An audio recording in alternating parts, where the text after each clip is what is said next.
আমার মেয়ে স্কুলে গিয়ে দেখে ওর বন্ধু লিটি এনেছে, পনিরের তরকারি, লুচি টুচি সব এনেছে।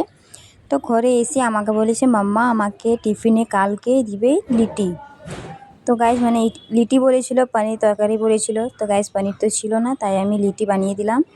তো এই যে দেখো লিটিটা আমি কেমন করে ভাঙছি, এই জন্যে কারণ ওরা সব বন্ধু মিলে নিয়ে খাবে, তাই আমি বললাম কি ভাগ করে আমি দিয়ে দিচ্ছি, অর্ধেক অর্ধেক করে তোরা বন্ধুগুলো ভাগ করে নেবে।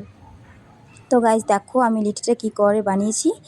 কুকারে প্রথমে হালকা তেল দিয়ে ঢাকনা সিটি খুলে নিয়ে বন্ধ করে দিয়েছিলাম।